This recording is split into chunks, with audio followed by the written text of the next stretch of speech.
Okay, we are back. For those of you who were not here on Saturday, or even more shocked that we're actually streaming today, it's because we attempted to talk about this topic last weekend, but several things were getting in the way, preventing it. But that's okay. I'm Garson Pavel. Welcome. I'm Garson Pavel, your DM, and my co-DM with me is Chitter Charmer. And today we are looking at what may be our final look at Obojima. Now, I'm sad to see this book go. I'm not going to lie. It's been a very interesting book. I am going to say this. I don't think beyond the potions that there's any more for us to bring to the table, though, until the next book. Because the rest of it is just campaign stuff, and that's better experienced on the table. Exactly. Now, obviously, we will be covering the second book when it comes out, but we have no idea when that's going to be because the first book is not actually out yet. It will be out officially in paperback form in June. We will update you later, but if you want to get a PDF version like we purchased, you can always buy it at the link down below in the description. Support the official release, folks, at least for third-party stuff. If it's Wizards of the Coast, I don't give a shit. You can pretty much do whatever you want with those guys. I mean, I'm just going to say this, Garson. I'm going to be using some of the UA stuff that will be coming out for the horror stuff to make your life a living hell as a DM come the next campaign. Well, we'll be doing that Legends of Avernus book for our next campaign that I'm doing, but Neko's supposed to be taking over for DMing on the next campaign, so who knows when that's going to be. Anyway, that's not here or there. That's really Cool, more of... That's not here or there. That's for later stuff down the road. Today, we're focusing on the last major component of Obojima. And for those of you who are not aware of this, Obojima has great campaign settings, fantastic subclasses, except for the wizard, and a breathtaking ideas that you could have for campaigns all around. It really is one of the best campaign books I've seen in a long time, and I love it. But the one thing that I really... one of the best... Oh. Sorry, I just have to keep pointing this out because I can. One of the best campaign spots, as confirmed by Garson Pavel himself, is the Convenience Mart. It's the Goody Mart, get it right. And no, I won't let that go. But that is secondary to what the main topic that we're going to be talking about today, and that's the unique mechanic in Obojima. Once again, yes, Hero, yes, oh my god, never mind. Anyway, it's the potion brewing. Now, we briefly talked about this actually in one of the subclasses, the Belly Brewer Barbarian. The Belly Brewer is basically a potion brewer that can eat the ingredients and get the effects of the potion by eating certain items and then making it in their stomach. So we won't really go back and cover that because not really a whole lot of point to it. But I wanted to keep that in mind as... I wanted to just keep that in mind because it is one of the reasons why, if you are going Barbarian for an Obojima campaign, you would really want to study this section because this will make or break your class. And it's really extensive too. Yeah, because with potions in particular, a lot of campaigns settings don't really focus on potions at all. Like the most you'd see is maybe potions of healing or maybe potions of giant strength. This one takes potions and says, hey, you know those small little bottles that you carry around? What if they were actually extremely important? So it's not just for the barbarians, really. Like, the barbarians have to use it, but all the classes really have to take notes that when people are going foraging for potion stuff, they need to pay attention. Because that can make or break your next encounter. It really can. Now, we're going to briefly go over the mechanics because there's a whole potion subsection that we need to go over. And believe me when I say this, it's going to take a lot of time to go over that one. But I'm going to just basically start with how the mechanic works. In a sense, Obojima has its own crafting components. and its own crafting, like I would say crafting experience, basically would be the best way to describe it, because it's not a mini game. It's just a check. But essentially, here's how it works. You are essentially, when you're in Obojima, there's 130 known ingredients that you can potentially find in the world. You find it by making either a nature check or a wisdom survival check, or nature, up to the DM, or a salvage check if you are in a more mechanized area. The DC rolls are pretty simple. 10 to 15, you find the common ingredients. 16 to 20, you might find an uncommon ingredient and some common ingredients not native to the area. 20 to 25, you might find some uncommon ingredient not native to the area. Well, what's that? What does that mean exactly? Well, I'm not going to explain all of it because that would take way too damn long to go over 130 ingredients, as you can clearly tell by this massive chart right to the side of me. But essentially, all this stuff here is stuff you could find. Yeah. And the thing is that it's not just the rarity that matters. There are specific numbers in 3 different categories, as Garson will show, that you basically have to play. Well, I'm going to make Garson scream when he says this, but I hope you paid attention in algebra class, because you got 3 different variables that you got to balance. You already lost half our audience by mentioning math. I hope you realize that. All right. But yeah, well, guess what? The other half has a boner. Fair enough. But Jitter does raise a good point. This is how, and to basically describe it, the book actually does have a sample explanation of how the mechanic works. So let's take these 3 random ingredients here. Boomberries, flash paper, and a rust crab. How does it work? Well, essentially, all you do is look at the values for each ingredient. And they fall under 3 categories: combat, utility, and whimsy. Now, combat potions are specifically more geared to, like, the elixir of giant strength, or the stuff that gives you stat boost or help you in combat, basically. It's pretty self-explanatory if you really think about it. And then utility is like you're wearing... they're yeah, it's almost like it's a combat potion, and the utility ones are stuff that's useful, almost like a utility belt, and the whimsy is almost like it's fun potions, almost like it's whimsical or something like that. Thank you, Captain Obvious. But Cheddar does once again raise a good point that utility is like health potions or potions that allow you to increase certain mechanics, and then whimsies are the joke potions. Think of them as the liquid equivalent of the deck of many things. You never really know what you're going to get out of them, and let's be fair here, sometimes you don't really want to use them. Once you have 3 ingredients, and it has to be 3, you can't just do it with 1, you add the values of all of the ingredients together. So, for example, boomberries have a 7 in combat, flash paper has a 6 in combat, and rust crab has an 8 in combat. We add those up, and we get 21. Now, whatever the highest number is out of your 3 ingredient combinations, that will be what potion you get out of the brewing. And then you go down to the table to see what happens with what potion you made out of it. So, for example, we have a 21 in combat, meaning we would go down to the combat potions and look up the 21 valued potion. That's the one we made. Now, depending on what that number is, we could either have an uncommon or a common or a rare potion. We'll get into that in a little bit.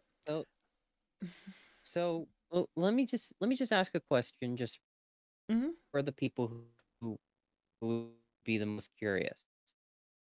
So, say you came across an item, like, let's say you want to make a very specific potion for whatever reason the reason may be in the campaign. If you play it right and balance just the one stat to be that specific number, and it's the highest number out of the 3, you don't need to worry about the other 2 whatsoever. They don't influence it at all. So if you're asking, like, if I'm doing a campaign where I have to find a rare ingredient to make a specific potion, that would be up to the DM to decide.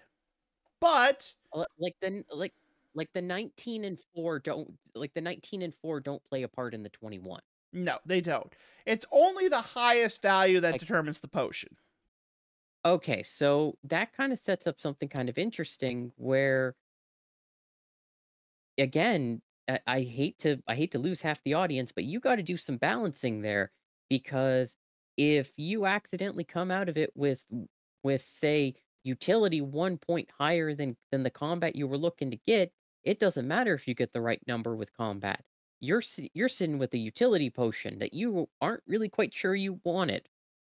And that is true. And that is a risk you run with this crafting mechanic. But I do say this as a DM, I actually like that. I like that that's a concept because it makes it so you can't go and immediately cheese the mechanic by finding 3 specific ingredients to make something. Because clearly you can if you have a recipe guide, you've studied the book. But it's not going to be, I would say, always. You're not always going to. You can't meta. Yeah, exactly. You can't really metagame it. And I think that's always a good thing. Now, You go ahead. yeah, you have to take what you're given and do it. You kind of have to take what's given and basically go, okay, I have a bunch of different variables. Which combination of A, B, and C is going to get me the D that's the right size? Exactly. And yes, I said what I said. Exactly. Now, on top of that, before we go into the potions themselves, we need to cover two very key components of potion making. First and foremost, you can't just make the potion with the ingredients. There is a cost variable to this, and that's called muck. What is muck, you may ask? Well, muck is a Pokemon from the first generation that evolved from a Grimer, and backwards it spells the word come. Go ahead, Chitter. Well, you see, muck is very sticky, so you see that's a perfect comparison. You just need to take the splatter of someone nearby and mix it with your ingredients. Chitter, Tell me I'm wrong. Chitter, we're a PG-13 podcast. We can't do that, right? We can't say those things.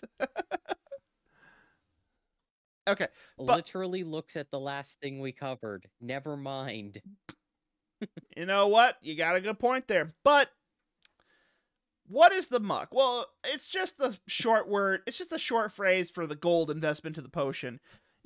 So for common potions, you have to spend about 15 gold. Uncommon is 75. Rare is about 300.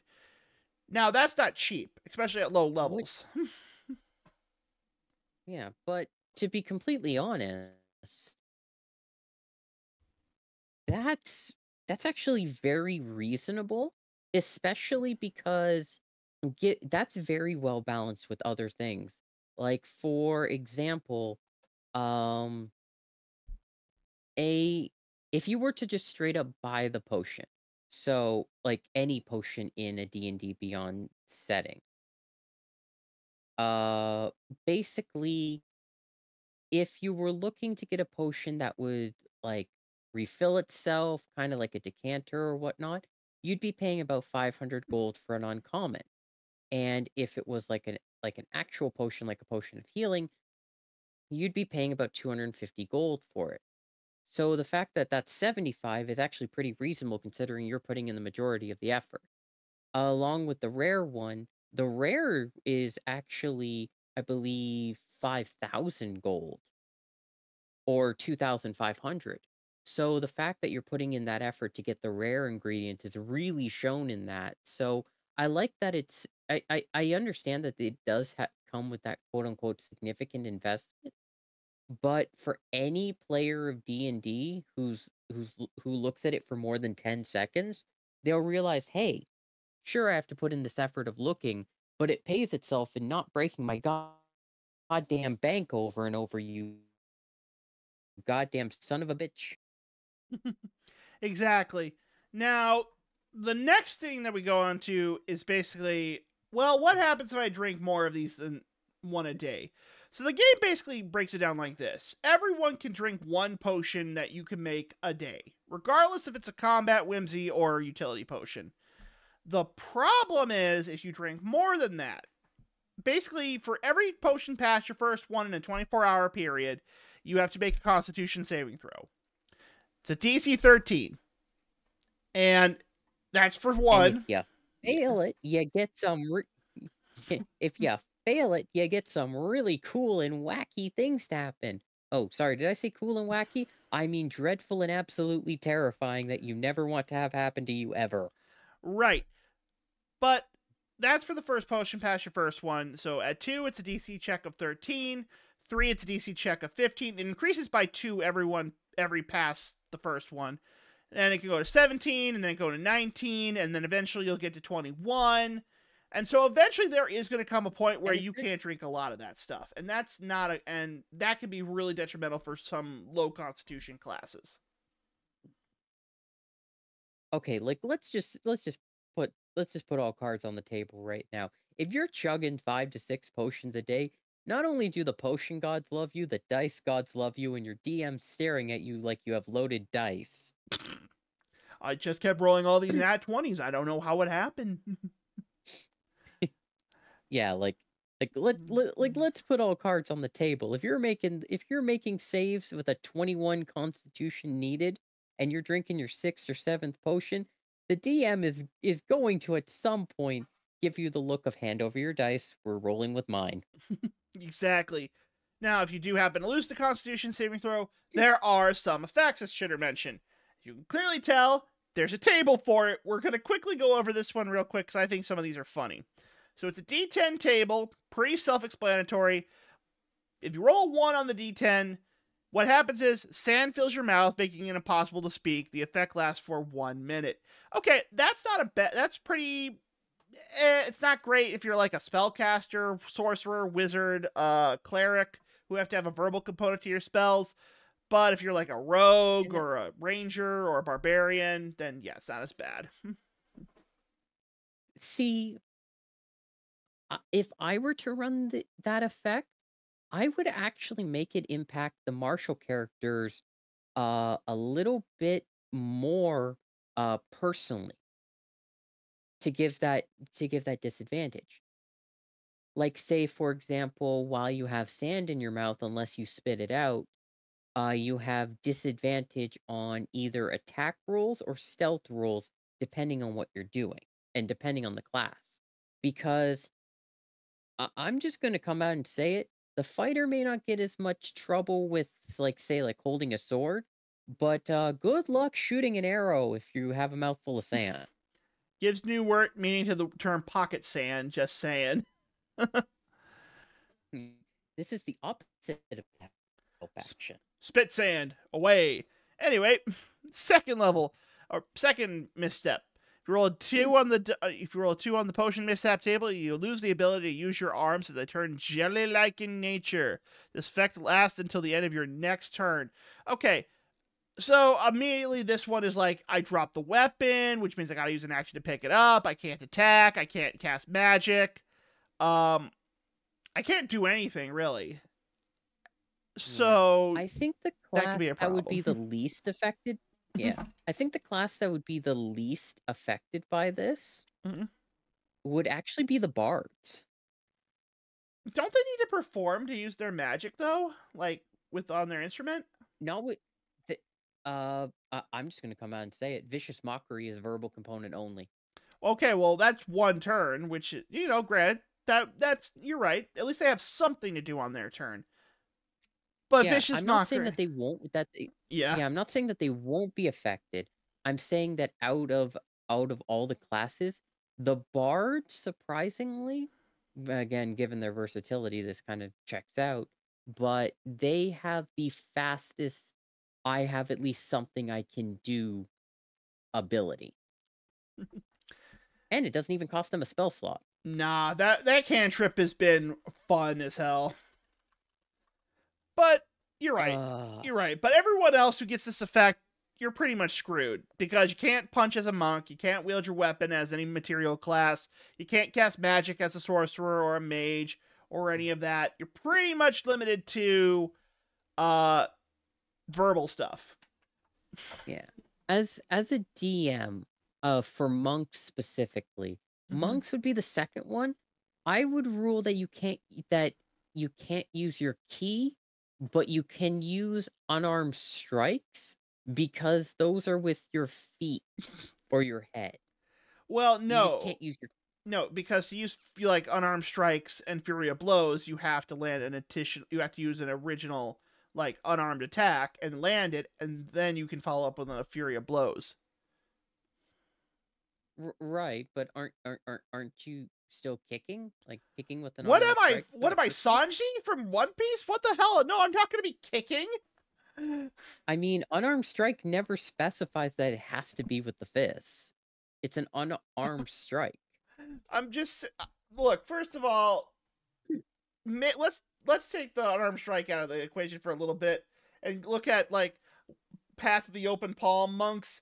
They literally have to do like flurry of punches is literally in their name, so they're already screwed. Second of all, why has there not been a kicking subclass? Oh wait, there was the heel breaker monk from Kinks and Cantrips. They would be fine. Those guys would be okay. Yeah. Also, I hope you realize that next session, my monk is going to do nothing but kicks. Yeah, I know. Maybe you'll be able to open a door this time. Oh, shut up. You failed 4 times to open a door, Jitter. You know I'm not gonna let you forget that. You didn't even try the knob. I failed 6 times, thank you very much. Oh wait. It was 4 times.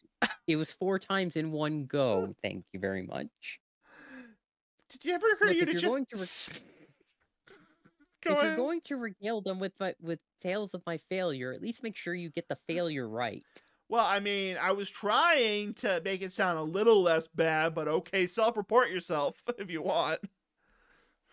I will have you know that I have 0 self-respect, and what made you ever think that I had any to begin with?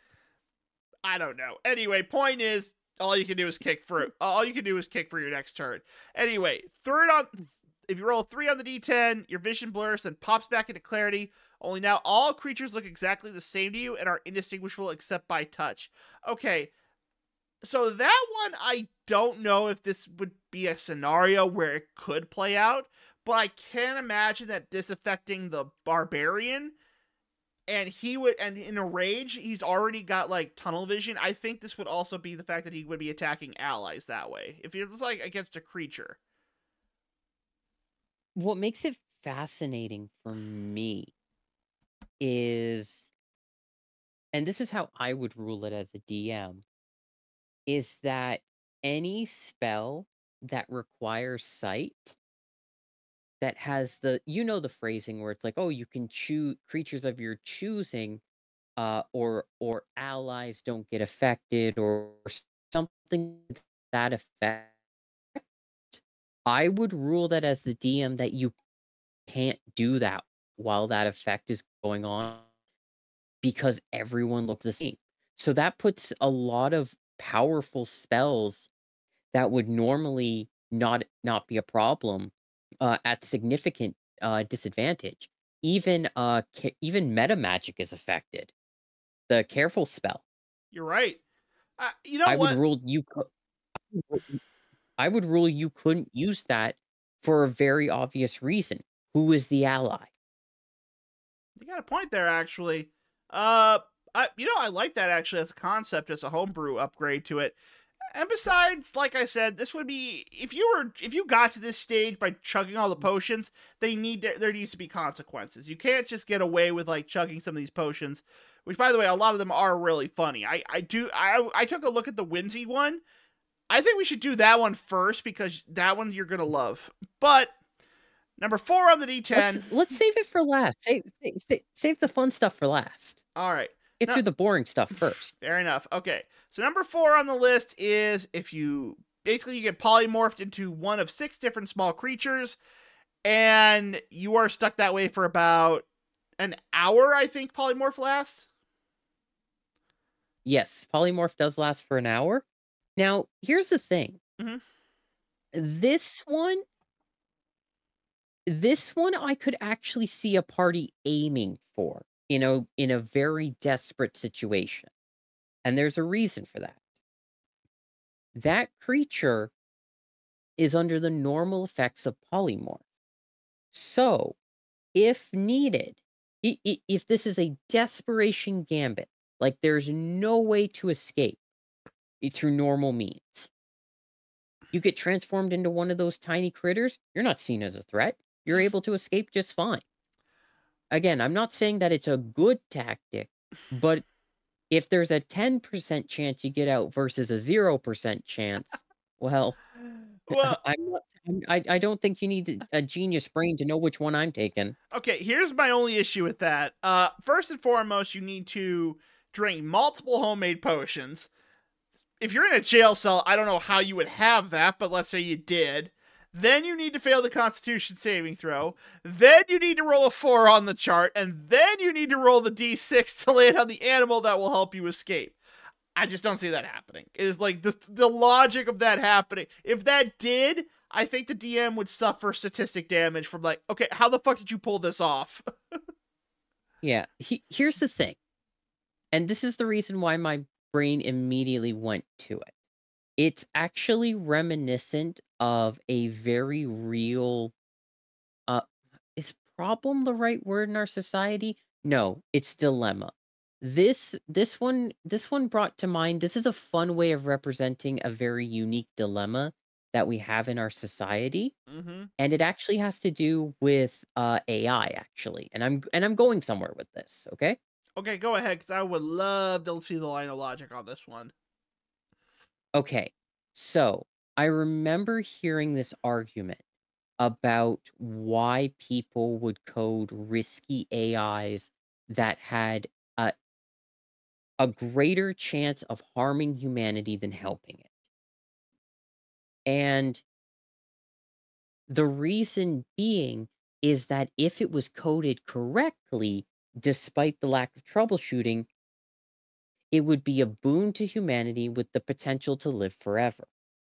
However, if it's coded incorrectly, which there is a high percentage chance of, it will end in complete another disaster in the end of the human race as we know it. Now, a lot of people would think, oh, well, logically, you wouldn't want to do that. But here's the thing the person in the scenario, if they don't code that AI, has a 0% chance of living forever. If they do code that AI, they have between a 1 to 10% chance of living forever. Their odds are exponentially greater at living forever than if they didn't code that AI that is most likely going to be the extinction of humanity. The thought process is with that going to this is that yeah, sure, you have to chug the potions, sure, you have to do the whole 9 yards, the whole multiple rolls, but you have an exponentially greater chance of getting out of that situation doing that than you do if you do nothing. Oh, I mean, it's statistically possible, though I don't know if it would ever really happen. That being said, however, uh, it's still most likely going to be a fun moment regardless if that happens. I think it would be interesting to see. And for the record, the options are you can Yeah. become a kitten, a songbird, a puppy, a black bear cub, a pig, or an otter. So just want to throw that out there for consistency's sake. Yeah. And I do apologize for the ramble. It was just that's where my mind immediately went because I always find like desperation plays to be so satisfying because the mind's not thinking logically with numbers. The mind is thinking in terms of what could potentially get me out of here or out of this situation, even if it's the worst, even if it has the smallest chance of happening. And then when you look at it through like percentages and whatnot, the numbers somehow back it up because like for example if you had like a 0.1% chance to get out normally and you got given like a 2% chance with like this really risky idea or even like point 0.2, that's like a ridiculous percentage increase that would fuck with any mind. It's going from anywhere to like 100% to like 1,000% difference. And of course, if you frame it that way, of course, any normal mind is going to be like, yeah, let's do that. Well, I think you would love number 5 then a little bit more because in a blinding, if you roll 5 on the d10 mishap table, you just get teleported somewhere. So basically what I'm hearing is there's a 20% chance on this table of you getting the fuck out. Well, yeah. Basically, you roll 2d4s with 1 being north, and then you just go clockwise. So 2 would be east, 3 would be south, 4 would be west, and then you roll 1d4 to determine how many hundreds of feet you travel. So, in theoretically speaking, you could go up to 400 feet in any direction, and that's probably the length of maybe, I don't know, like a mile, like maybe 2 miles teleportation wise for 400 feet if you at max. Okay. I do have to say this because I would be the DM who would do this, and it's cruel and silly. I would be the DM who, if they didn't roll properly, like they didn't escape in the direction that they wanted to, but still got the distance, like they got the distance right, but not the direction. I would be the DM who'd be like, "Congratulations, you escaped the prison and landed directly on the horse of the guard who captured you last time." Wait, what the fuck? Anyway, so 6 is you can no longer control your voice, causing it to randomly change in volume as you speak. That lasts for 1 hour. Spontaneous singing condition. 7 is eels grow in your gut for the next hour, and every so often you cough 1 up. That's really just flavor. It doesn't really have a negative impact, though I think it could mess up spell casting. Yeah. Also, the way that I would rule it, and sorry if the way that I would rule it is different for marshals and casters. For every single time that the spellcaster goes to cast a spell, instead of rolling a 1d20 like with a magic surge, I'd have them roll a 1d4. If they got a 1, then you cough up an eel and the spell is wasted. For marshals, yeah, that's needlessly cruel. I would have them roll that. I would have them roll that same 1d4, and if they cough up that eel, they are rolling with disadvantage on their action. Ooh, okay. That's a good homebrew addition, but I do feel like it might be a little bit cruel for low-level players, especially burning spell slots. I'm sorry you drank multiple potions. As we just said a couple minutes ago, there needs to be consequences. Well, yeah, but not burning spell slots at like level 2 or 3. That's like, wait, like, would you really take away the warlock's like force them to use? You know what? I'm already realizing what am I saying? They're using Eldritch Blast regardless. That's all they do. Exactly. Anyway. Yeah. Yeah, I like your addition of it. I think that's actually a pretty good homebrew condition, and I think it would fit pretty well for that. For number 8, the sight of potions make you sick. You must succeed a DC 15 saving throw to drink a potion. And I think that lasts for a week. So that could potentially mess things up, especially for belly brewers. Lastly, 9 is you begin 5 feet of, if you basically are within 5 feet of any kind of magic, which is either Eldritch, Archfey, standard weave magic, magical items, you break out in hives. You immediately lose. You immediately gain a -2 penalty to charisma checks, and it lasts for 1d4 days. Now, I'm glad it doesn't affect. Or as I like to call it, the Neffy syndrome. My tongue tingles. Exactly. Now, I'm glad it's only charisma checks and not charisma scores, because that could really mess up casters, because charisma is like one of their main casting abilities. So, okay. Yeah. See, the thing is that you can't really justify reducing the charisma score or the charisma save, because a charisma save is stuff like being whisked away forcefully through teleportation and whatnot. You're trying to keep your sense of self centered, and with the charisma score itself, even a point reduction, there's so much skill loss that even though it is feasible for for it to happen, for that to be in there, that's an 8th level spell. That's Feeble Mind. That's not fair for a potion mishap. Or you could also suffer banishment to the Archfey zone. That could also happen too. Hi there, you are now surrounded by Fae who want to play with you. Oh no. Just The kill bard me. goes, "Oh yes." No. And then what happens if you Starts- get a 10? What happens when you get a 10 on the die? Then you gain the effects for a random common whimsy potion. We will cover that when we get to them. I feel like that one could be either really good or really bad. Well, I'm saying like this: if you saw what the whimsy potions can do, you would be like, okay, yeah, no, I see why that's a problem.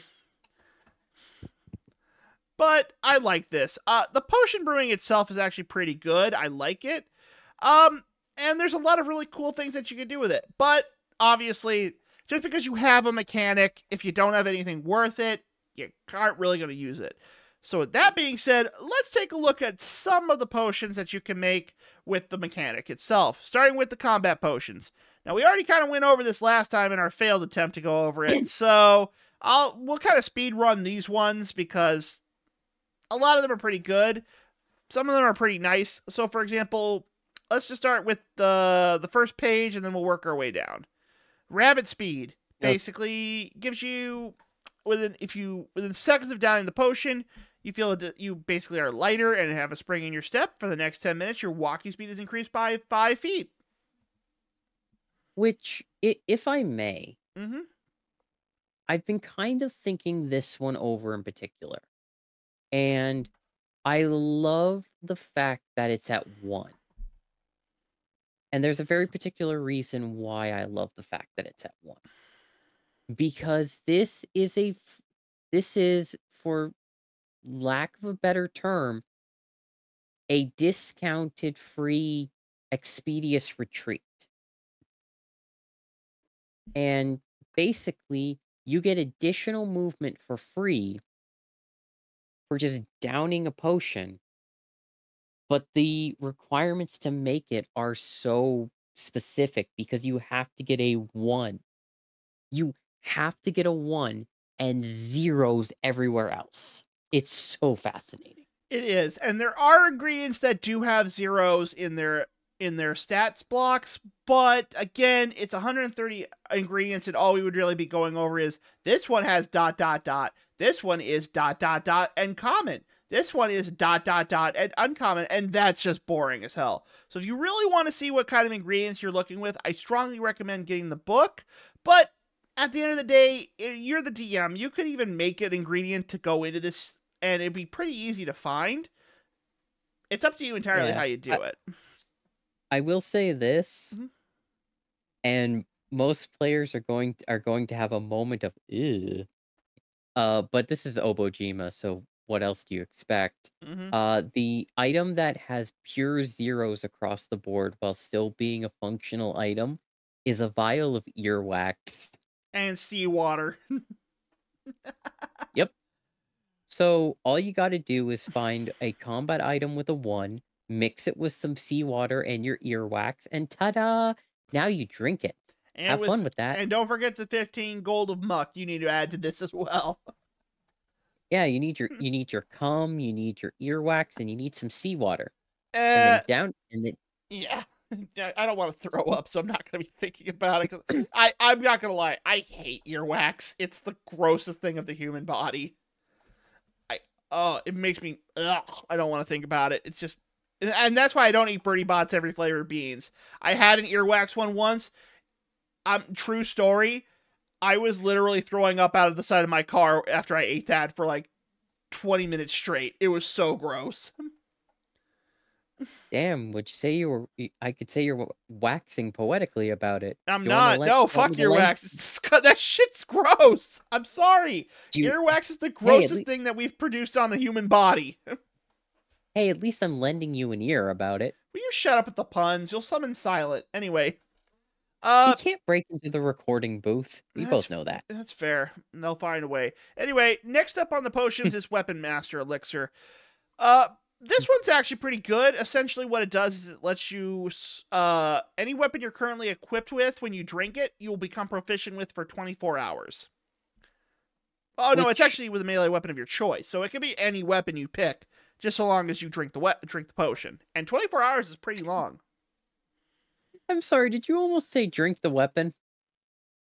No. Maybe. I don't know. I'll hear it in the Why am I playback and cut it out anyway. I'm reminded of the Superman comic where he melted a sword to soothe the cough or something. Now that I've eaten this sword, I gained its power. But, okay, free proficiencies with melee weapons are always good. And this actually can be pretty useful for spellcasters who don't get proficiency in melee weapons. Because, unless, of course, you're like a blade-slinging wizard. Or, I guess you could probably also get that if you were like an arcane trickster rogue or an eldritch knight fighter. That would probably fall under that category, too. But essentially, just getting free weapon proficiency is always good, especially when you don't have to waste like a feat or armor or any of that slot. Yeah, it's very much something that I appreciate because it basically it gives you another option. And that's what potions are supposed to be, is another option. Now, the companion to that one is the Spirit of Salai, which, if you look at this, by the way, I love this. The third potion up here, the one that looks like a brown liqueur bottle, that's supposed to be the Spirit of Saliri, and I love the description. This potion is said to contain the Spirit of Saliri, a great Obojima warrior known for her fighting prowess, and she gets the brown bottle, not the number 5 one next to it. The brown bottle. I mean, to be fair, warriors did like the classic bottles. Fair enough. But essentially, it's like Weapon Master Elixir, except it grants proficiency in an armor class, not a weapon. And that is, in my opinion, a little bit more broken than weapons, because obviously if you have a weapon, you can deal damage with it. But if your class isn't really meant for melee fighting, it's not really going to do you a lot of good. But if you give this to a fucking wizard or a sorcerer and they get heavy armor proficiency for 24 hours, and they can cast magic in the heavy armor, that's just funny. I love to imagine this guy just is suited up in this plate armor that's like extremely unwieldy. It's like, ha, what are you going to do? Chug, chug, chug. Oh, shit. Oh, shit, we're in trouble. Anyway, pretty good potion. I like it. Next up is Beast Hide, which basically... So I thought this would give, like, unarmored defense as a potion. No, it just gives cold resistance and makes you hairy as shit. So, I don't like... But you do get 1 minute of resistance to cold damage, which is the second most common damage type. Yeah, a lot of even like low-level spells, if you're in a party that's on... I've also been thinking about this one. This one's actually great for like a vampire way of doing it. Hear me out on this, okay? Mm-hmm. A lot of vampires, if my memory serves me correctly, they have resistance to necrotic but not cold damage. And with it being like Curse of Strahd and whatnot, like very traditional D&D stuff, a lot of people would choose spells like Ray of Frost or like Cone of Cold, Sleet Storm, Ice Storm. Exactly. But the thing is that the vampire's method is charming and hypnotizing. Mm-hmm. So if you have resistance to cold damage, then you're basically walking in and saying, hey, even if you turn my allies, I'm still gonna fuck you up twice as long. 2 turns is longer than 1 turn, motherfucker. Jitter, I have to ask, how does having resistance to ice damage do that? Because then, even though your allies have turned against you, you aren't taking as much damage from them. So let me get this straight. If you drank this and your allies were turned by a vampire, they somehow gain ice magic and you're covered. I'm saying that if they have ice magic and you're in a vampire scenario and it's very convoluted and we're moving on. Okay. I was just about to say, because the way you're describing it doesn't make a lick of sense. Anyway, number 5, Spirit Armor.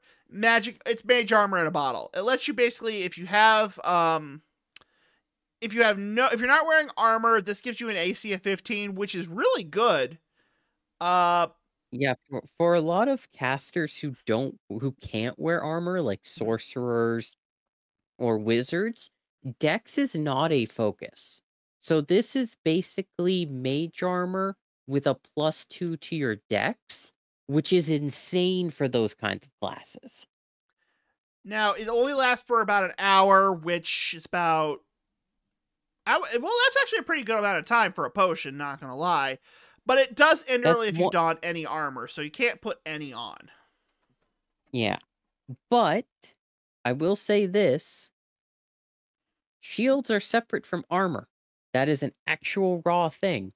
So your AC could technically be 17 and be okay. True, if you had a shield proficiency, you could use it. Ooh, wait a minute, I just thought of something. Mm-hmm. Could you use either the Weapon Master Elixir to give proficiency in a shield? No, because a shield is not a weapon. It is a different type of equipment. It is a specific, separate proficiency. What? Okay, maybe. But I do think that there is a way. We'll have to... that's got a conversation for another time. Yeah. I will say this. I did look into this because I was like, oh man, I really want to have my player be able to use their shield to beat people's face in. And rules is written, shield only functions at best as a improvised weapon. I looked into this specifically. Well, we're gonna be looking at the... So I'm going to be 100% honest. I really want to go into the rares because the rares have some amazing effects. The commons are pretty, but the commons are what you're going to be mostly doing.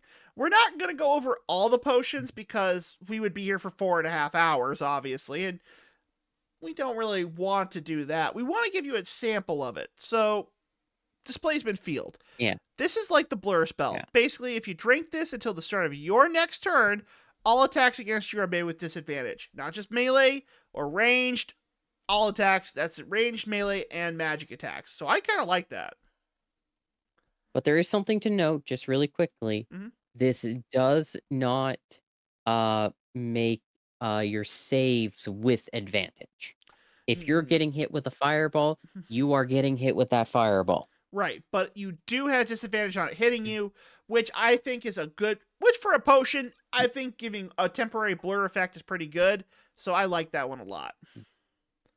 It's good.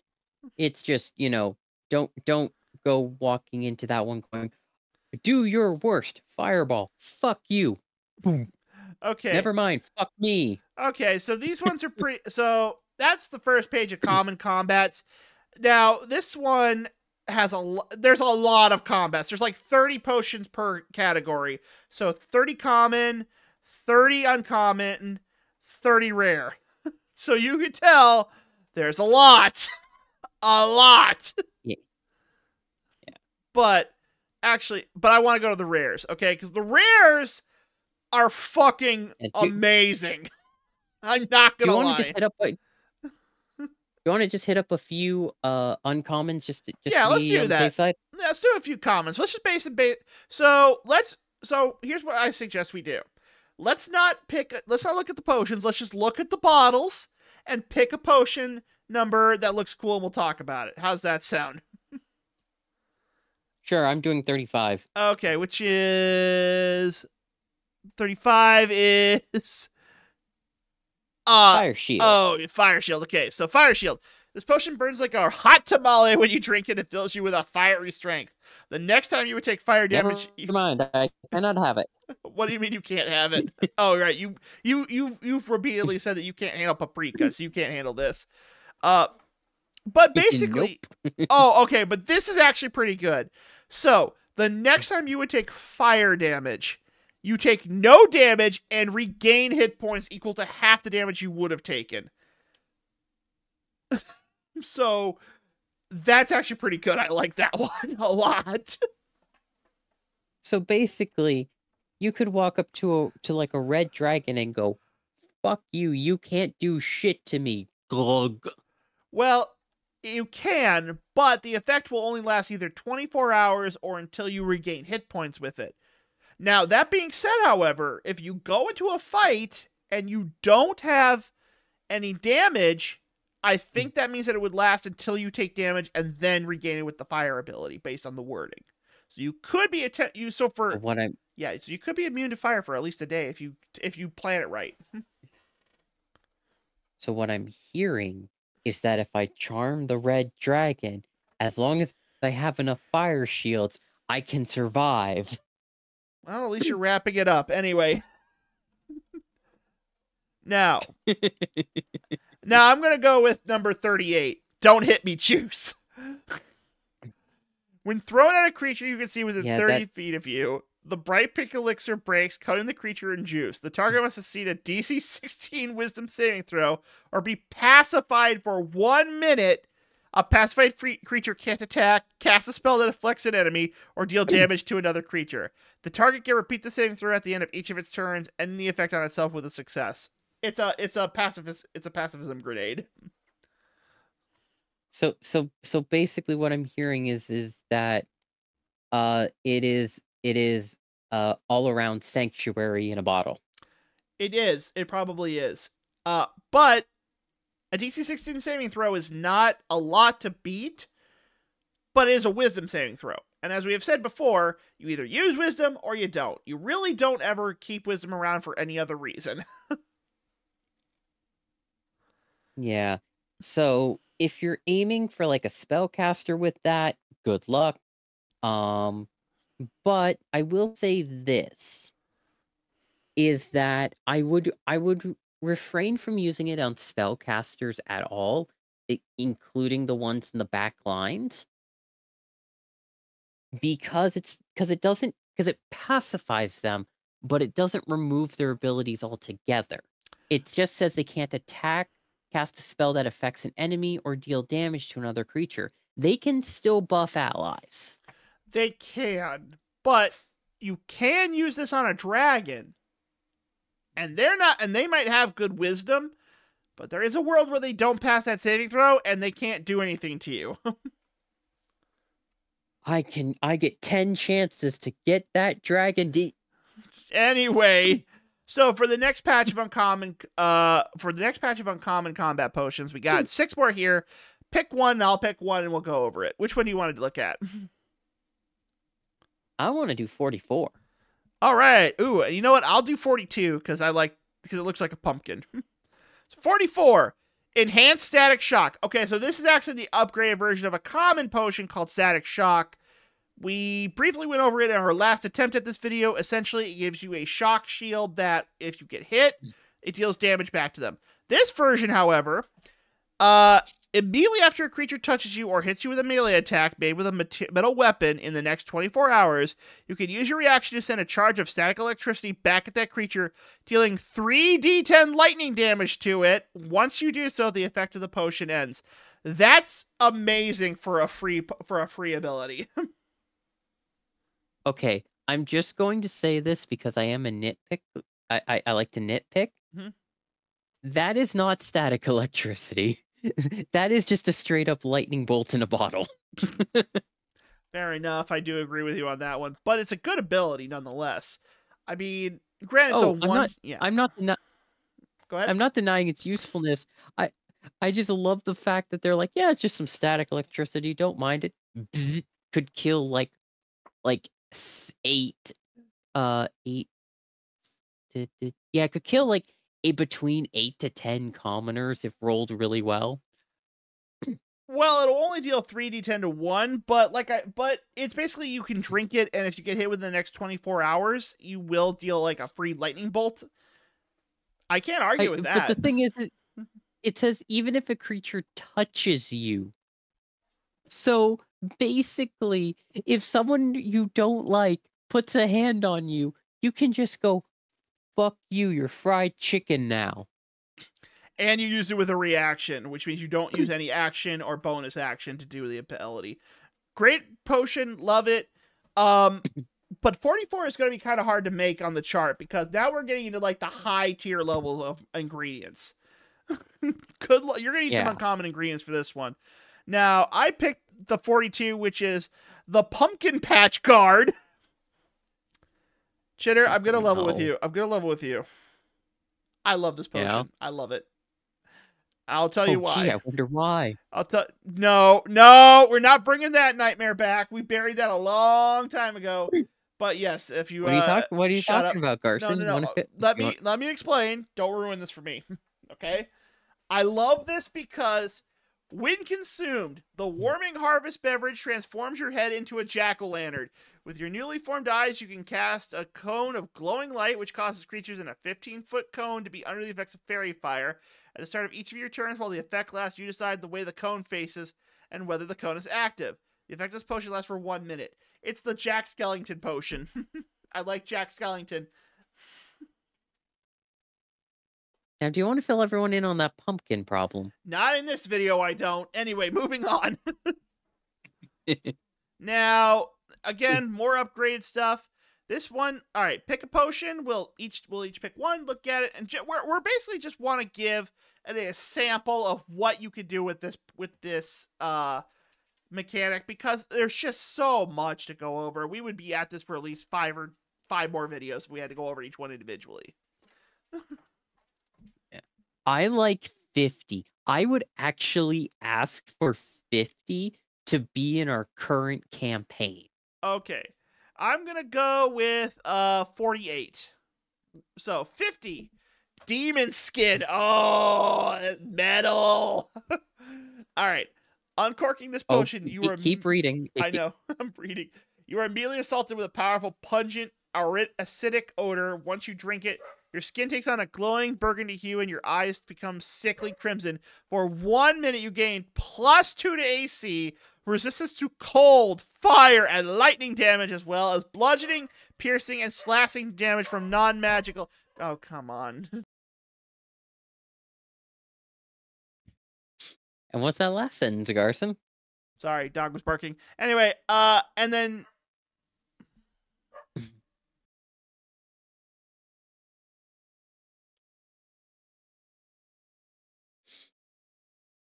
sorry about that. Anyway, as I was saying, you gain resistance to cold, fire, lightning damage, as well as bludgeoning, piercing, slashing damage from non-magical attacks, and your creature type changes to demon. Okay. Now, granted, it lasts for 1 minute, but that's the emergency button potion. I love it because of one simple fact: when you drink this, you become the Uber tank. If you're the defensive cast.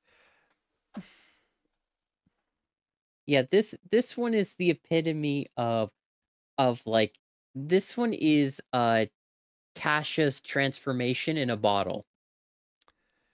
You know the 6th level spell that I'm talking about. I do. Demon form. Now, I will say this, as a DM, there's one caveat I would put to this. Yes. All right.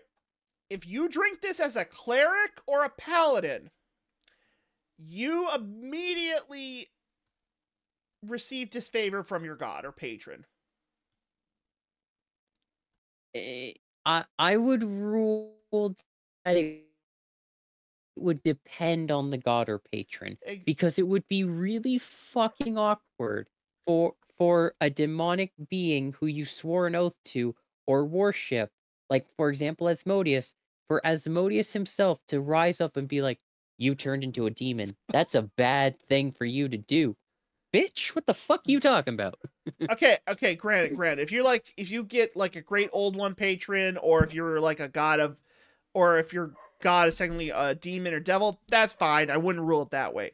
But for paladins who are like really on, like, for example, like Oath of the, what's the paladin one where you have to be like righteous all the time and protect the common and slay evil? Oath of the Slayer? Uh, no, that there's Oath of Vengeance, Oath of the Ancients, Oath of Devotion. I think Oath of Devotion is like the one that's the most angelic. Well, okay. Well, the way I view it is this: if you're like devoted to slaying evil, and then you drink something to temporarily become a demon, I think that would cause some problems for some classes, that, like, for gods that don't like demons, or paladins who need to be who are righteously charged with slaying evil. That's my take. Yeah. Okay, I'm just going to say this. Mm-hmm. I would give them a 24-hour period to either have a very difficult conversation with their god, or if they are a paladin, become an oathbreaker, or if they are a cleric, they switch to a demonic god that looks at them and goes, "Move over, bitch. This one's mine." I like to imagine Asmodeus.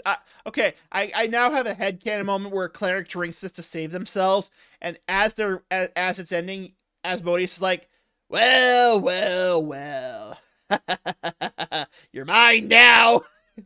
But I only drank the potion once. Once is all it takes. You're mine. Now either you swear, It's like yeah, now swear your loyalty to me and sign the papers. so yeah, it would be a very interesting moment, but also I'd give them that 24 hours because like let's be fair, if they're doing it in a desperate situation, they're going to have that reasoning with their god and they're going to have a very long painful conversation. Mm-hmm. The dildo of consequences rarely comes lubed. Fair enough. But again, that's more of a homebrew rule, and you can easily write it if you don't want to do it that way. I get it, but like, that's just my take on it. Anyway, mine is rapid withdrawal. When you drink this potion, notes of pink light erupt from your body and orbit around you. For 1 minute, whenever you take damage from a hostile enemy creature, you can use your reaction to teleport 15 feet up to an unoccupied space you can see. That is fun. I like that. I distinctly remember that there are some classes that have abilities like that. Yeah, some Where do, but not everyone. This gives it to everybody. yeah, true. I'm just trying to think because I do remember specifically I was playing a character once and I wasn't very bulky. And that's the thing, is that the DM would constantly be asking, why the actual fuck are you charging in all the damn time? You have less AC than the goddamn bard. And it would always be I would get hit and then teleport to the spot that I want to be in from my reaction. And every single time, because it had been a week or two, you could just see the realization click back into place and just the silent, oh no. Oh yeah. No, that would be a fun story. I'll say this. I love the potions. These ones have just this is just a small sample, but let's get to the rares. And when I say rare, I mean like you got to forage throughout the entirety of the continent to find stuff to make this because it's fucking Yep. because some of these are fucking broken. Yeah, these are not potions that you'll find in your everyday store, I'll say that much. Right. So, And if you are finding it in in a random store, that's called a plot point. Run. all right. So we're gonna go with. So these ones are actually the shortest amount. There's only like 9 of them in total, but they are fucking amazing. So we're gonna go. These ones we're gonna go in detail on because this is like the stuff that you would want to make with the brewing mechanic. So starting with the Withered Will. After drinking this light and dewy potion, you gain the ability to breathe a cloud of withering vapor. For the next minute, you can use a bonus action to exhale a cloud of 60-foot cone. Each creature that is in the area must make a DC 17 Constitution saving throw. If they fail it, a creature's speed is halved, it can't take reactions, and has disadvantage on attack rolls until the start of your next turn. At the start of your turn, roll a d6. You regain the use of this ability on a roll of 4 to 6. Okay, this one I would say never give to the sorcerer. And there's a very particular reason why I say that. And it's because I know you, Garson. Oh, really? Do tell. Yes. See, the thing is that with this potion, I know a lot of DMs like to rule that things being exhaled could be considered magical effects that could be ruled with meta magic. I've seen it happen before. It's true. I I've done don't that a know if I lot. Yeah, I don't know if I personally agree with it, but I've seen it done. The thing is that you would forget that this is a potion and like hit half of your team. Oh, big time. But I also would use the expanded meta magic to double the length of this ability. So it would actually become a Remember, 100. you still can't use meta magic with this. Well, It's a no. potion. It's an item. You still can't. You Okay, still can't use meta magic with fair it. enough, fair enough. But like, let's be fair here. Even without the meta magic, this thing is fucking broken. Okay, because I know. I'm uh, just saying that you would play a character who has another way of who wanted to use this for so long, and then you forget in the moment of action because you're so caught up in the moment, you forget you can't use meta magic, and now half your team can't do shit. I know, but this is still an amazing potion for one very important reason. Obviously, if you land the hit and they fail the DC and they fail the Constitution saving throw, they can't their speed is halved, so that's probably down to like 15 feet, which can be very detrimental to some enemies. They can't take reactions. Okay, that one's kind of like, it is what it is. I like it. And they have a disadvantage on attack rolls until the start of your next turn. And the thing is, there is a 50-50 chance that you can do this again on your next turn. Because you just need to roll a 4 through 6. So 4, 5, and 6, you get it again. 1, 2, and 3, it's you can't use it again, obviously. But Yeah. that's pretty good for a free action, because you're literally just using a bonus action for this. You didn't even use your standard action. That is true. Now, I will say that the next potion, Astounding Vigor, Mm-hmm. is very much the ultimate failsafe. And when you read it, you'll realize I love why. that one too. So, Because I know, yeah, you'll think of an immediate use for it, and I'm not saying it's wrong, but it's the incorrect usage of it, and I'll explain. Okay? okay. Well, what it essentially is, Astounding Vigor will double your health pool. Um, well, it kind of doubles it, but it doesn't. So if you're at full HP, it what essentially does is it gives you temporary hit points equal to your hit point maximum, which basically does double your health if you're at full health. But if you're not, it essentially is like a full restore, but with temporary hit points, which that's actually pretty good Yeah, for a potion. yeah. So the my thought process is that instead of using it right away, you would use it when you're at your absolute lowest of HP, like about to die next turn kind of deal, Mm-hmm. because that way you get that full effect and you basically get a phase 2. Yeah, and that is true. And the fact is that it's always going to kill you for your maximum, not your.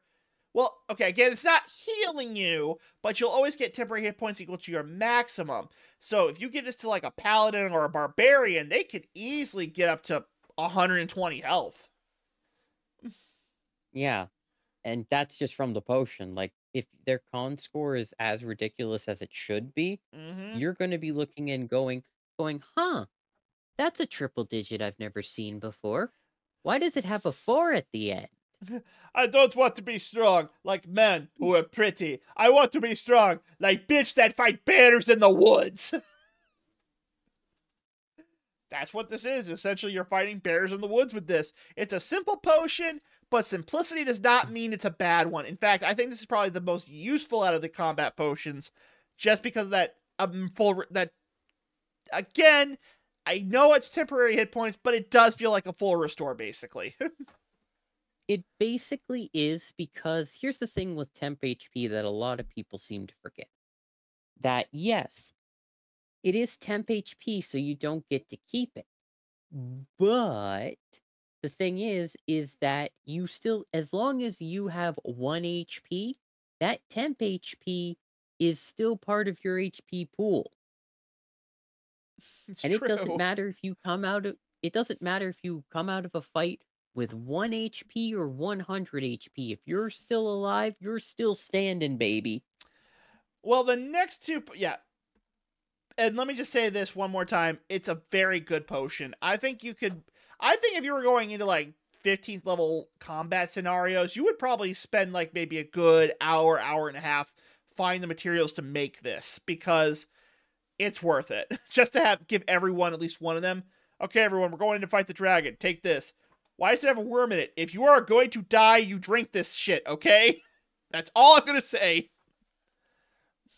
But That's nothing compared to the next two. So for 53, we have many hands. What are many hands, you may ask? Well, when you drink this potion, you call upon an ancient and devour a devious spirit known as Many Hands. When you do, a host of long, spindly, spectral arms reach out from your body. Anyone who can see you when the hands first emerge must succeed on a DC 19 Wisdom saving throw or be frightened until the start of your next turn. Creatures that are friendly to you do have advantage. Additionally, the arms lash out from you, crawling at all over creatures within 20 feet of you. Each creature in the area must make a DC 19 Constitution saving throw. If they fail, they take 10d6 of necrotic damage, and you can't regain hit points until the start of your next turn. On a successful saving throw, they take half as much damage, but suffer no other effects. So this is basically Chill Touch meets Arms of Hadar meets Avard's Black Tentacles. Yes. In a potion that you can make.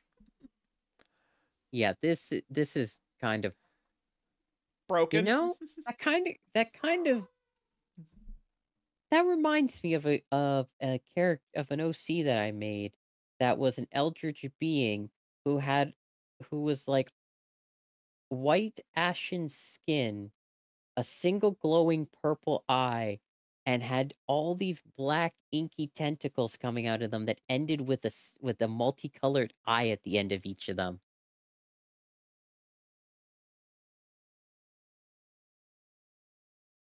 Well, I will say this. I like the ability. It's a fun ability. It's a potion, so you're really not wasting any resources except obviously the stuff you made it. But that's a pretty good ability. Now, I will also send Garson the artwork of that so that you fair enough. Put this in the video, and also add an editing comment of probably how horrified he is. Now this one I absolutely love myself. This is the thermonuclear epic bomb bottle. It does one thing. This is the I didn't say how big the room is. I said fuck you all. No, it says I didn't say if you were ready. I didn't ask how big the room was. I said I cast fireball. But this thing is amazing. So it does one thing. Hang on a second. Boom. Yeah.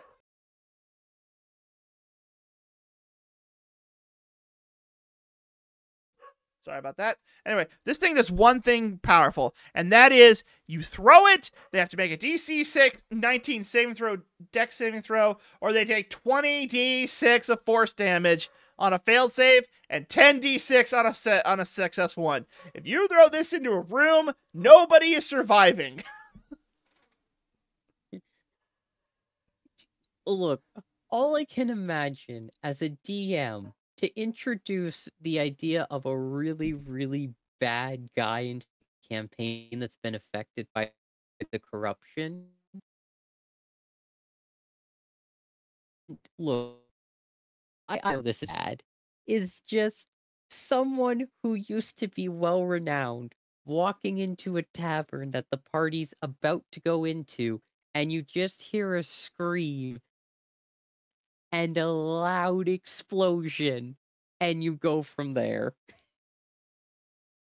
Well, the other thing you gotta remember is that this is force damage, so there is a good part that if this was thrown indoors, the castle's missing a wall. Maybe multiple walls. Oh no,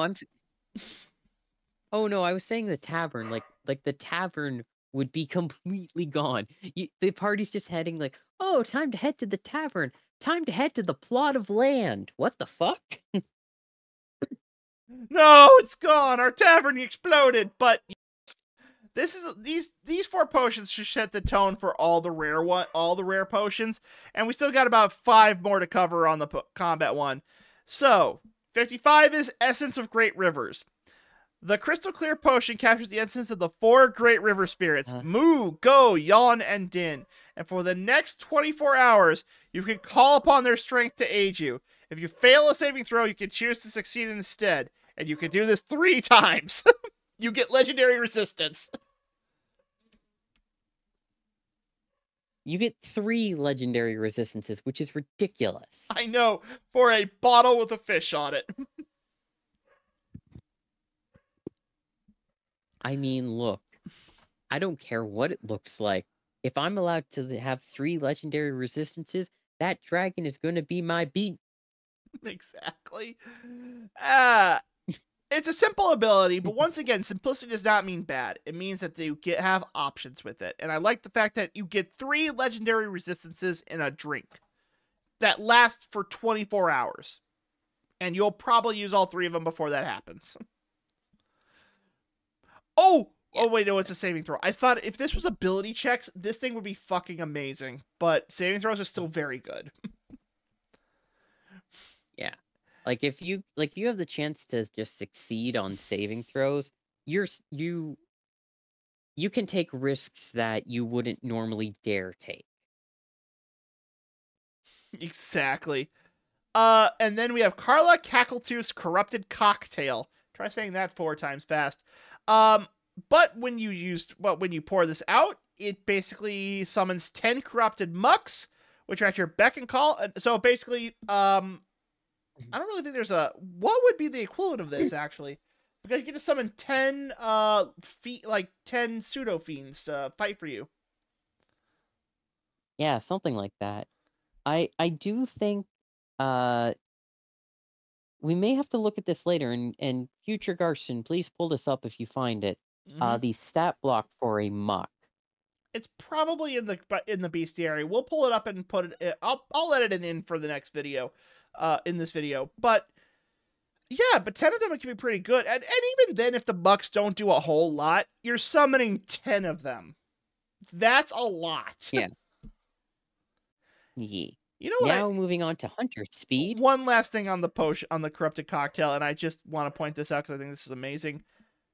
This beats the Origami Wizard with just this thing alone. Yeah, that's kind of sad. I know. It really is. Anyway, okay, Hunter Speed.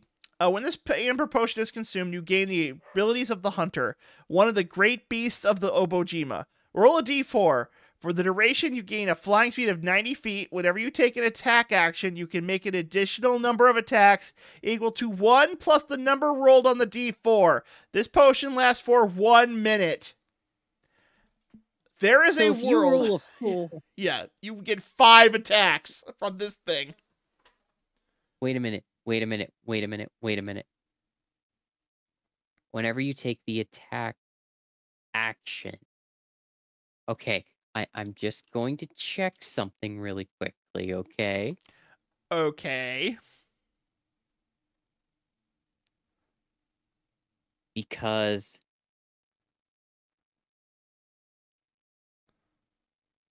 Okay, so I'm just checking something regarding a ranger, okay?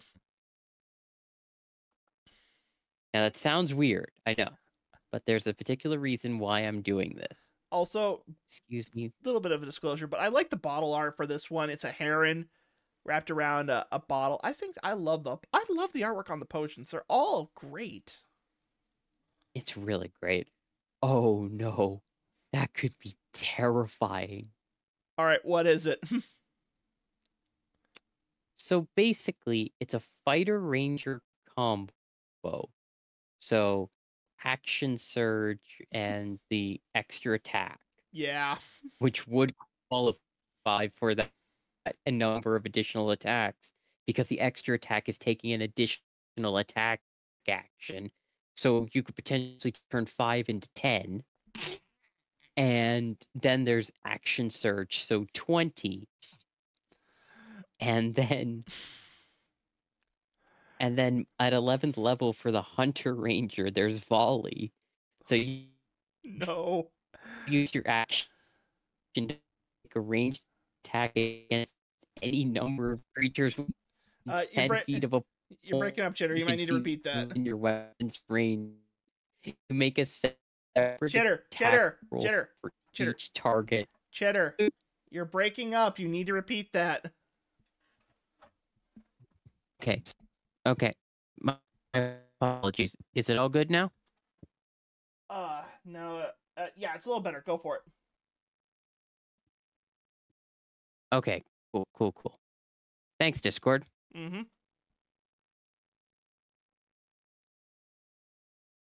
Anyways, so as I was saying, quickly check something else really quickly. If you have a separate point, just quickly, I'm just checking the action search because I want to see if I get this right. Just really quickly.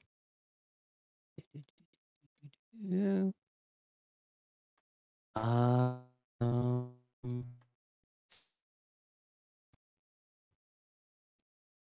that is so stupid. That is so stupid. That is ridiculously stupid. Okay, so yes, I was correct with the extra attack. You are taking 2 attack actions. So, so basically, you have 10 attacks, and then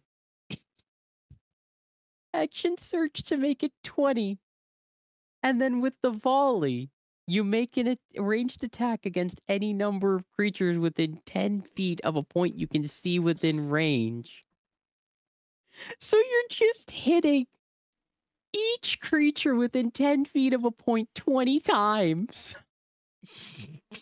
Well, it's good to know that you can cosplay as Legolas with this potion and just take down a whole army with your arrows. The best part is that as long as you have an artificer to just like give you the infinite ammo glitch on your bow, you literally can do like 100 arrows at once. My arrows will blot out the sun, but you just won. Oh my god, how are you doing this?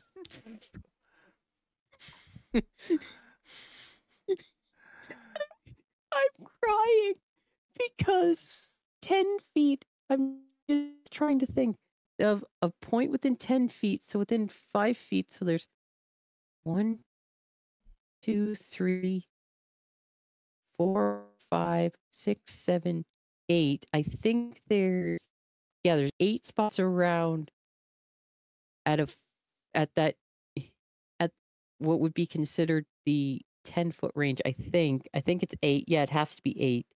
So then 8 times 20, 160 attacks. Oh my god. DM would kill you. I drink my hunter speed, and I have fall in, action surge, and extra attack. And wait, what? Well, basically, with all of this combined, I rolled a 4 on the D4. I can attack 120 times. 160 times. Hold on. The next potion will make that even more broken. I'm not gonna lie. Hero's Blade. When poured over a weapon, this heroic elixir stains it blue and causes it to shimmer as if it were a gemstone reflecting light. For the next minute, the weapon gets +3 to attack and damage rolls. And creatures hit by this weapon don't benefit from any damage immunities or resistances they have, if any, for 1 minute. Okay, can I just say what makes that truly broken? And it's very, very interesting that they chose to do it with this particular potion. Mm-hmm. What's that? You're not consuming it. It I doesn't know. count. I know. I was like, immediately, this doesn't count against your consumed potion quota. So there is a world where, and I'm not kidding here, you drink the hunter speed, you do the class combination that you were talking about, you put the hero's blade on your bow. The bow might be enchanted with other stuff. We don't know. We're not going to know that. But a +3 to attack and damage rolls, combined with 120 attacks, this thing will drop the Tarrasque if you get lucky. Oh my goodness. All I'm thinking about, and I just can't help but think this, because it's making me cry and laugh at the same time, is someone just immediately goes, "You do not have a legendary magical weapon to fell me." Ching. Now I do, bitch. Now I do. Wait, what did you do to that thing? You know what this reminds me of so much? This is a Dungeon Soup Barbarian skit, if I ever heard one. That's the thing. I actually, with my hunter speed and this little potion, my blade is now enchanted, and I can do 120 attacks before my round is up. It's gonna hurt very badly. And then I can just imagine the barbarian like doing Omni Slash from fucking Final Fantasy and just decimating the Tarrasque with this. It's these two potions break the Tarrasque because now the Tarrasque doesn't have its legendary resistances and damage immunities because of Hero's Blade, and the fucking hunter speed means that by the time you get through all of your attacks, you probably put enough arrows in this damn thing to fell it. I will say, oh my god, that's, oh my goodness. I remember there being some kind of, oh, I'm trying to remember the YouTube video, because volley is a single arrow for each enemy. So relation, and it was with like these tiny sprites, and they basically calculated that within a 5x5 cube times 8, it would be something like 70,000 plus sprites surrounding you that you could volley at. Times that by 20, your DM would lose their shit. So that those two potions are broken. Now let's move on to Severed Reaction. Okay, so this one's actually I'm sorry. I'm just crying at the math of that. I'm just crying at the math of that. Could you, like, I'm sorry, just really quickly. You know the meme of like rolling more dice, rolling more dice, rolling more dice.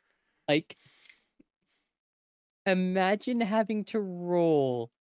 Excuse me a moment. I need to do my calculations because the math. Imagine rolling. Oh my fucking god, that real? 1,400,000 dice. Oh god. Yeah, no, you're killing. Fuck it. You could destroy anything in that point. Like a Zarek could be taken out. Like you could take out oh my god, I forgot how to pronounce that guy's name. Varric. Is it Varric? Or Something like that. okay, it doesn't matter. But yeah, It's I'm just imagining over 1,000,000 arrows on one bow. It's just like it wraps around like like an Ouroboros of arrows. okay. Well, moving on to the next potion, we actually have a unique condition one. Sorry. Yeah, so we have a unique condition one. This is Severed Reaction. If you basically, when you drink this, you gain 2 reactions each round, but if you use the second reaction, you lose a number of hit points equal to half your level.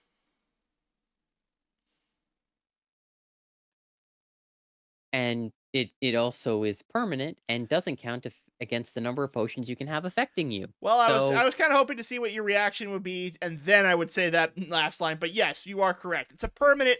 You get a permanent second reaction, which I'm not gonna lie. Depending on the build you have, that could be pretty broken. that's just fuck you. It's like, ha, you did your opportunity attack. What about second opportunity attack? What the fuck? Pull my finger, hellish rebuke. Wait, what? Ah, well, you can't do that. How did you do that twice? Finger gun, bitch. But I have a headache and no caffeine can fix it, and it's your fucking problem. yeah, but I like that. So basically you get a second reaction permanently. That would be a whole quest to be able to build that, but I like that idea. And the last rare combat one is the Dragon Frog Transmutation. Basically, by drinking this, you turn into an Elder Dragon Frog as if by true polymorph. Now, it lasts for 1 minute, but if you use a specific ingredient in this, the Dragon Fang of Yaturo, you get it for 10 minutes. For 10 minutes, you can become an Elder Dragon. Now, here's the thing. Mm-hmm. And And I don't know. I'm just going to check something about this really quickly, okay? You do that. I'm going to scroll on to the next page. Okay, I see how they're trying to rule it, but me as a DM, I would actually rule it a little bit differently. And how's that?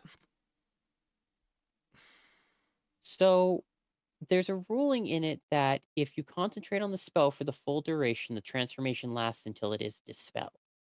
So, here's the thing. The way that I'm reading this potion is that if made through normal means, you only get 1/10 of the actual true form. So that would not be the full concentration. Mm-hmm. However, because you went out of your way to get that special item, I myself as the DM would rule that you did concentrate for the full duration of the spell. And I would rule it that you could stay that dragon if you wanted to be. I know Neffy would take that opportunity. I mean, it's a good and it's a good quest to get the Dragon Fang, which I think is kind of cool. Or you could also take it to stop the bad guy who probably also got the Fang as well. And is because this is an Elder Dragon. Like, regardless of if you being a frog, it's still an Elder Dragon. That is the high echelon of dragon. Yeah. Like don't get me wrong. This is absolutely insane. And if I'm being completely honest, I think with the amount of potions that we have, I think this might go on for one more episode with the utility and whimsy potions. Well, we still got half an hour left in our recordings. Why don't we do the utility, a little bit of the utility potions? Okay, let's knock out the common and uncommon then, Let's go straight to the because rares. that Let's way we go. have the Let's go to the rare good for next. shit. Duck. Drags you back to the common. Yeah. Wait. I Pick a thought. Oh, potion. okay. So you No, want to do the uncommon ones? Okay. I thought you said because it sounded like you wanted to skip that one and go right to the rares. But okay. I'll take 30. no. I'll take 32. Which one do you want? We're doing the Okay, so we're going back to the. I thought we So were doing the common one. you literally said, okay, we're doing the commons then. Which one do you want? I was setting it up for you. He's like, let's skip it and go right to. Let's skip the commons and uncommons. Anyway, pick a potion. I will grip you by the short and curlies. Just pick one then. We're here. I would say 6 for me. I'll take 3 because 6 and 3 were the two most interesting ones. So let's go with 6. Cave diver. That's what she said. When you pour it on your hands and feet, they temporarily become stained with deep indigo color. For the next 10 minutes, you gain the ability to move up and down across vertical surfaces and upside down along ceilings while leaving your hands free. You can, okay, so spider climb. It's spider climb. What I find very interesting about that is that's not how the bottle portrays it. Like this would be a potion where you were as a DM, I could rule you could try to reasonably deceive someone. You know, can I be honest with you? I honestly thought this was like potion of water breathing when I saw it. Because it screams that this is a nautical potion. That's even with diver. So if there was someone in a Obojima campaign Mm-hmm. that wanted to deceive someone into a trade for a water potion with this, I would give them advantage I would too, just by the look of the bottle art, and because this is what they would be seeing. there is nothing in it that says that it is not a water potion. True. And it looks pretty cool. I like it. I like the look deep of it. indigo color. Yeah. Yeah. It just feels, I'm not going to lie, like thematically speaking, nothing about this screams spider climb. I mean, it's still a good potion. I don't think spider climb's a fine ability. Just feels a little like it doesn't really go along with the artwork. Yeah, I think they took I think they took cave diving in a very Oh.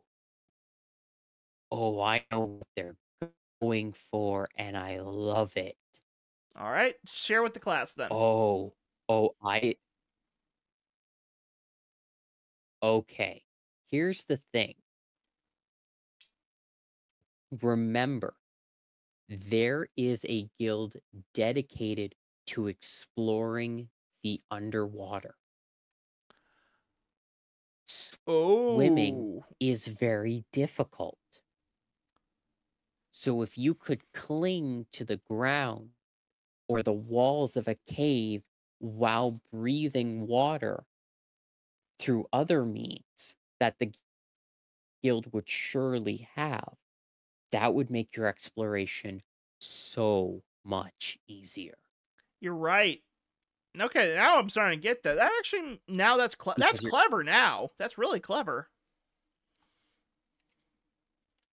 yeah, it takes you a moment to think about it, but you also have to think about what guild would use it, and also it specifically mentions upside down along ceilings while leaving your hands free. That's you grabbing stuff underwater or swimming to adjust your angle. I like it. And also you can still use it on land too because obviously spider climb can be used like the way I don't think you can use spider climb underwater either. So this is a good seeing it now, that's actually really clever. I like it. I like that ability. It's a good solid six ingredient. I don't really know how to rate these things. Like brewing scale. Let's call it the brewing scale. It's a six, like it's six on the brewing scale, but it's pretty good. I think this is a fantastic one. Now I picked Brute Brew. Oh, sorry, just really quickly. I just took a look at something. Mm-hmm. Sorry, this is just one final thing that I needed to add. There's a reason why this potion would exist, and it has to do with the magic itself. Okay. Water breathing and spider climb are both concentration spells. All right, that makes a lot more sense. So they had to like find some way to they had to find some way to do one or the other, and I guess they just decided that this was probably easier to do spider climb with the potion. Yeah. All right. So Sorry. I was just looking into that because I was like, there has to be a reason. well, it is, and it's actually pretty clever. So I picked Brute Brew. I like the Shuten Doji looking bottle of sake with the Oni mask on look, but it's pretty simple. You drink it for the next hour, you get a +3 bonus to athletics checks. Eh, no, I don't I have much to say mean, about that you one. know what? Yep. Okay. I'm going to say this. Athletics is used for grappling. And what did I do last boss fight? You got well, somehow Crawltrox managed to roll like 20s in every hit he had. Yes, but I knocked your guy prone and then I grappled him. Fair enough. And I'm very proud of that. All right. That's true. You did. It also looks like all the common ones on this page actually just give bonuses to checks. The one up top gives bonus to perception. The one up number like Sensoris Maximus gives perception bonuses. Flip and Skip gives acrobatics checks additional +3. Why don't we try 12 and 13? Okay, 12 and 13. I like that. Path Seeking. This potion is brewed for the specific task of detecting tracks left by a secret path potion. Okay. The tracks appear to you as glowing footprints made by uncanny detail. You also gain the ability to see the spirit realm. The effects of this potion last for 1 hour. Okay. And where's the secret path potion though? Did I have it here? It probably is on another page. So we'll have to see the counterpart to that one, but I'm sure we'll come up. oh yeah, we'll most likely see it. Oh, my model's spazzing out. But Yeah. that's actually good. I also like that it has an this- additional this- ability. Yeah. I feel like this is the common counter to the path potion, Mm-hmm. if that makes sense. I mean, we still have to see what So the yeah. path potion does, but I do think that's a good call on that one. Yeah. All right, go nuts. Well, I really didn't have much else to say. Like, it lets you see paths and you can see the spirit realm. I mean, that's more like the spirit realm would have to be up to the Oh, I DM. was talking about going. Oh, Yeah, I was more saying about going on to 13. oh, Iron Belly. Legend has it that Obojima Rangers would use this potion during long treks in the wilderness so they could eat unknown roots and fungi as well as drink from lakes and lowland streams without fear of illness. When imbued, you gain 5 temporary hit points and resist to poison for 1 hour. You know, I'm not gonna lie, I felt like the That's build-up pretty was good. not worth the payoff on that one. I mean, like, legend has it to that be the fair, Rangers... Sorry, I'm reading this like, legend has it that the Rangers, this was the reason that we were able to track the Great Lands, traverse the tallest mountains, and deep into the lowland rivers. And it gives 5 temporary hit points. And nothing else, except resistance to poison for 1 hour. The temporary hit points are going to go by in like 1 hit. So really, this is just more like resistance to poison. What the fuck do I even say about that one? Also, Yeah. very very good marketing. True. How much you want to bet this was actually just made by a witch who really wanted to sell this crap, and she was like, no, this is like a this Fuck, I made 3 cauldrons of this shit. What the fuck am I supposed to do? All right. It's simple. Like, the commons are pretty simple for utility. They have to be. So let's do 2 more on You this might one. wanna look at 17. All right. Which one? 17. Okay, 17. And I'll pick the duck. Secret. And there's secret path right there. Okay. When the potion is applied to a pair of boots, it allows their wearer to leave a trail of magical tracks that are invisible to the naked eye. Okay, so these two work in conjunction, basically. This one is the... So if you're like... If you get kidnapped by someone, you could pour this, and then it would leave footprints for your party to track if they had the other potion. So... Right, and that kind of is really nice because it is a utility potion, but it's not just utility in the fact of increasing stats. You're basically saying, like, hey, shit could go completely wrong.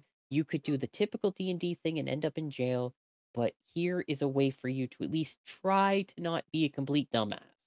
And the other thing is, you don't actually need the other half of the potion setup for this one, because you also have the options like True Sight and See Invisibility. But if you don't have that, which most likely you probably won't, you can even use the Path Seeking Potion, and you can see that. Now, the boots will leave the tracks for 24 hours, and the tracks will last for 1 month before fading from view. So basically, you set the path for 24 hours, and then they last for about a month before they run out, and no amount of tracking will leave it.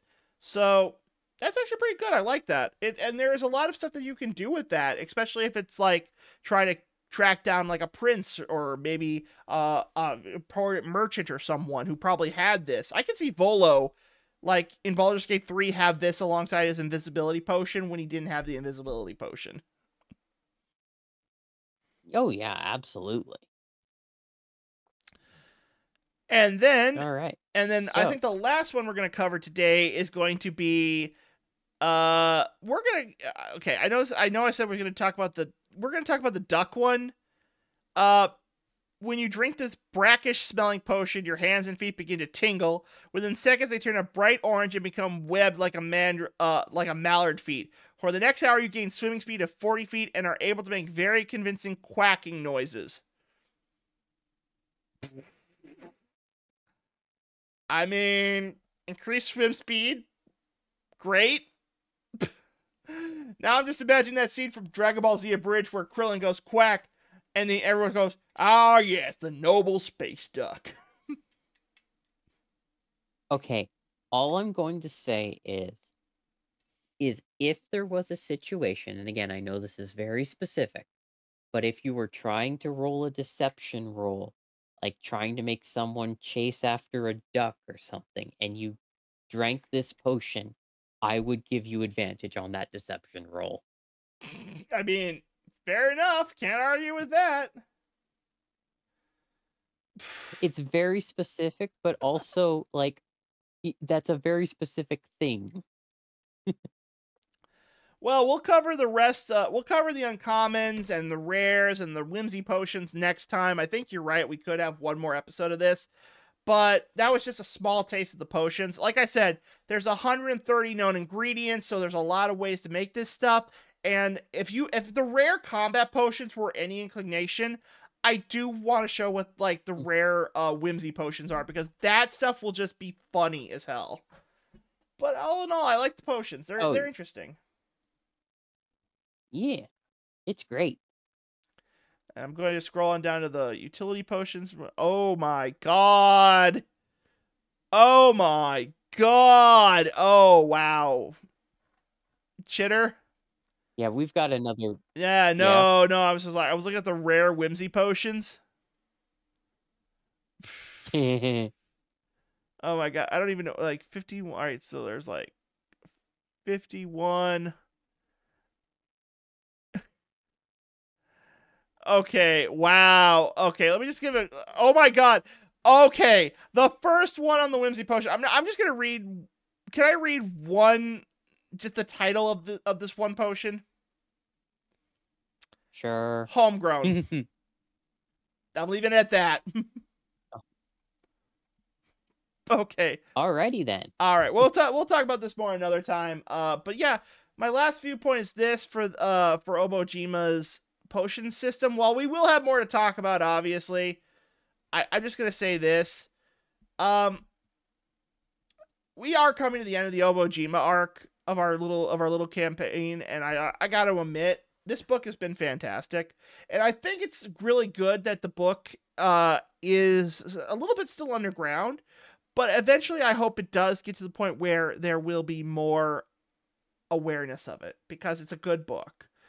And if you are, once again, if you are watching this video, please go support the official release and pick up a PDF copy, or if you want to get a physical copy, go ahead and order that. They are coming out in June. You won't regret it. It's a very, very good campaign setting. And Chitter, did you have something to add? Just that, like, this book genuinely surprised me with how much detail they put in. And if I'm being completely honest, I did not expect it to go the way that it is. I expected this book to bank a lot on its looks while not providing much of substance, and I was pleasantly surprised. Me too. I think the only thing I ever had any negative about the book was the origami wizard. But if I'm being 100% honest, that deserved that. I know we keep talking about it, but everything else has been in a solid 8 or a 10 range in terms of like thematic, classes, abilities. But that one thing was like a 0 out of 10 or 1 out of 10. But I do want to, but when we come back next week, we're going to look at the rest of the potions, and then we'll give our final thoughts on the book, and then we'll be moving on to our next campaign, whatever that may be, and we'll just be having a lot of fun. In the meantime, I hope you take care. Remember, if you are watching this video, please like, comment, and subscribe. We need, the more you do, engagement will always push the algorithm, and we will be finding more people. And if you have any recommendations for new books or anything that you'd like us to take a look at in the future, put it in the comments section and put a link down. We will be glad to take a look at it, and we would be more than happy to give our critique about it and say what we think about it. All right. Sounds great. All right. And you all are lovely people and have such a great day. Exactly. All right, folks, that's the end of our session. Take care. Auf Wiedersehen, and good night.